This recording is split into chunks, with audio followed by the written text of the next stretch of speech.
जब से आपने मईशत संभाली है, अभी एक माह ही हुआ है और पाकिस्तानी इकॉनमी और मईशत के हवाले से खासी उम्मीद अफजा किस्म की एक पिक्चर जो है डेवलप कर रही है। लोगों के जहनों में एक सवाल पैदा हो रहा है कि ज़ाहिर है आपको तो अभी मिनिस्टर ऑफ फाइनेंस बने एक माह हुआ है बमुश्किल से, और आपने ये दावा भी कर दिया है तो कि 4% के करीब इकनॉमिक ग्रोथ जो है हुई है गुज़िश्ता 9 या 10 माह में।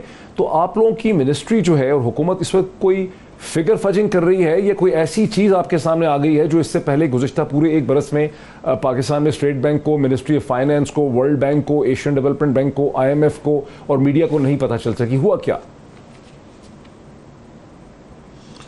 देखिए, पहली बात तो आप ये समझ लें कि ये मेरी मिनिस्ट्री के नीचे नहीं है। ये इदारा जो ये ग्रोथ दे रहा है, पाकिस्तान ब्यूरो ऑफ स्टेटिस्टिक्स जो है वो मिनिस्ट्री ऑफ फाइनेंस के नीचे नहीं आता।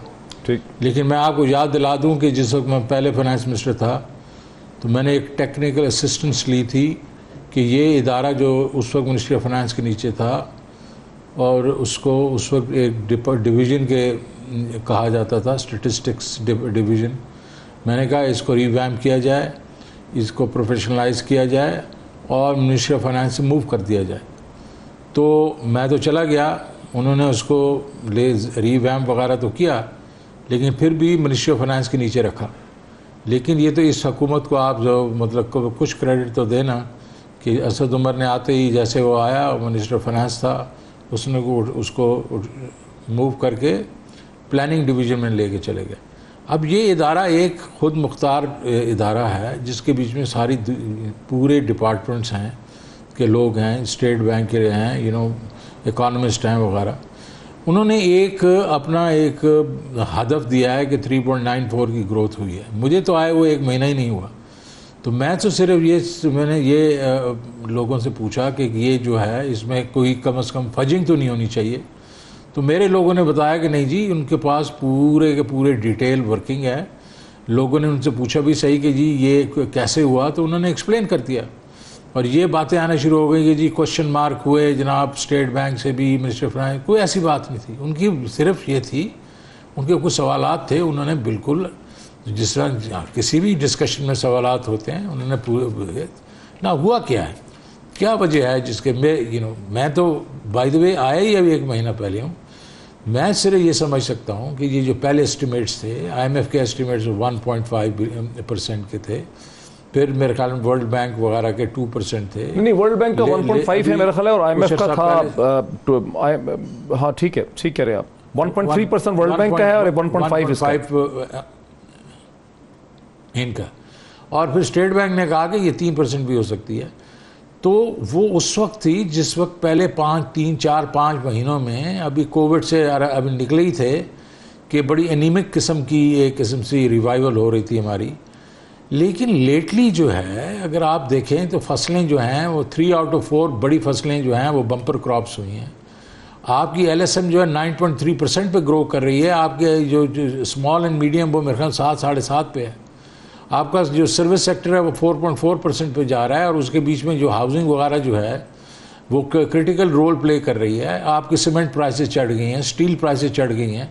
और उसके बीच में अगर आप दूसरी साइड पे देखें कि एग्रीकल्चर 2.5% पे गया है, हालांकि इनका ख्याल था कि नेगेटिव ग्रोथ होगी इसके बीच में। So all these things combined obviously. और फिर मैं इससे ये भी मुझे मालूम है कि अब तो मैं मिनिस्ट्री ऑफ फाइनेंस का मैं इसमें इंचार्ज हूँ कि from March two April and now may, ठीक है, मतलब हमारी रिकॉर्ड रेवेन्यूज आ रहे हैं। हम लोग ने कभी 46% किया है, फिर 57 किया है। We are running today at the rate of 50% plus over last year. So कोई इकोनॉमिक एक्टिविटी तो ग्राउंड पे हो रही होगी ना, हमारे रेवेन्यू बढ़ रहे हैं। अच्छा, सो ये जो चीज़ें हैं इसको हमें कंट्रोवर्शियल नहीं बनाना चाहिए। आई थिंक मैं तो ये कहूँगा और अपने ब्याह पे, और मैं तो क्योंकि मेरे तो ये एरिया ही नहीं है, लेकिन मैं गवर्नमेंट के ब्याह पे करूँगा कि अगर कुछ इकोनॉमिस्ट वगैरह हैं उनको अगर इस पर कोई वो है शक व शुबा तो जाएं PBS के पास। I am sure PBS will open the books for them, ठीक है, because this government specially under Imran Khan has no reason to fight the numbers. अच्छा तनी साहब, अखबारों ने तो इदारे लिखे ही हैं, शक भरे बहुत ही शकी अंदाज से उन्होंने इदारे लिखे हैं कि शायद ये फिगर्स जो हैं ये कहाँ से आ गए, किस तरह आ गए।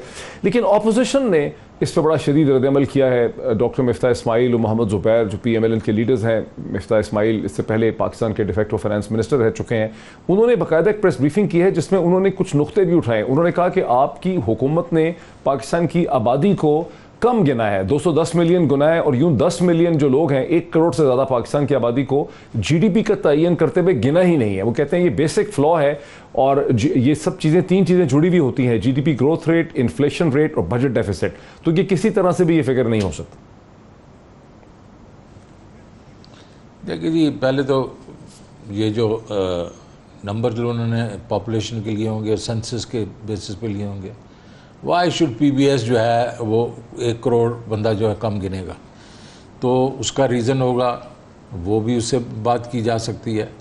और दूसरा ये है कि इन्फ्लेशन जो है ये भी PBS ही करता है, और उसके बाद जो ग्रोथ रेट है वो भी ये पाकिस्तान ब्यूरो ऑफ स्टैटिस्टिक्स करता है। मुझे ये बताएं जनाब मिफ्ता साहब, ज़ुबैर साहब तो किसी खाते में नहीं आते, उनका तो कोई ताल्लुक़ ही नहीं है इकनॉमिक मिनिस्ट्री से, पहले भी नहीं था, अभी भी नहीं है। लेकिन मिफ्ता साहब एक बड़े सुलझे आदमी हैं, मैं समझता हूँ। उनको कहें आप क्या करते थे यार, आप इस PBS को नहीं इस्तेमाल करते थे? अच्छा, आपके कोई ऊपर से फरिश्ते आके करते होते थे, और आपने तो अपने इस PBS को, जिसको आपने अपने मिनिस्ट्री ऑफ फाइनेंस से निकालना चाहिए था, शौकत तरीन ये कह के गया था यहाँ से निकलना चाहिए इसको, आपने तो फिर भी अपने पास रखा था। ठीक है, तो ये क्या बात हुई कि अपनी हमारे वक्त तो ठीक है, बाकी आपके वक्त में ठीक नहीं है। तो ये बातें जो हैं ये मेरे ख्याल में we should migrate from here. When we keep standing in the graveyard digging skeletons, ये ठीक नहीं होता। अच्छा, I think opposition हो या गवर्नमेंट हो, they should move on, real issues पे ज़रा फोकस करें।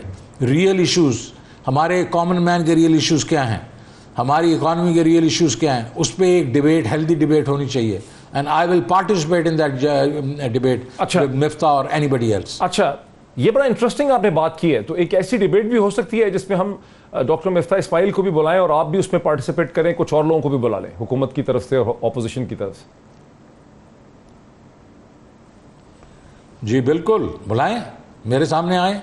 मैं तो इनको भी जानता हूँ माशाल्लाह, मैंने तो NFC किया हुआ है, इन सबको मैं जानता हूँ। ठीक है, लेकिन मैं इस चीज़ पे नहीं हूँ, मैं तो एक पॉजिटिव आदमी हूँ।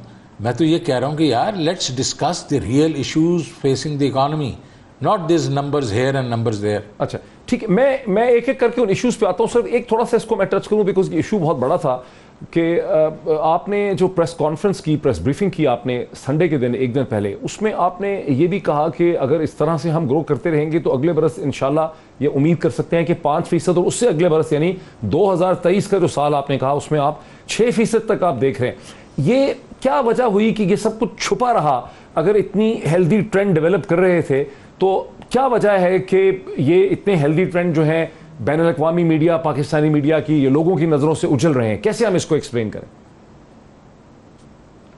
देखिए इसकी एक्सप्लेन करने की ज़रूरत नहीं है, ये हो जाएगा, जब हो जाएगा आप देख लेंगे। ये तो जी मैं आया हूँ, मैं एक प्लान दे रहा हूँ, और मैं ये प्लान जो है वो मैं बड़े 12 मैंने एरियाज़ जो हैं उसकी अभी डिटेल प्लानिंग करवाई है। मतलब प्राइवेट सेक्टर और पब्लिक सेक्टर ने मिल के अपने अपने प्लान बना रहे हैं, जिसके बीच में प्राइस स्टेबिलिटी है, जिसके में फिस्कल साइड है, जिसके बीच में आपका ये हाउसिंग है, इंडस्ट्री है, एग्रीकल्चर है, सोशल प्रोटेक्शन है, फाइनेंशियल सेक्टर है। ये सारी चीज़ों के ऊपर एक डिटेल इस वक्त स्टडीज़ चल रही हैं, प्लानिंग हो रही है।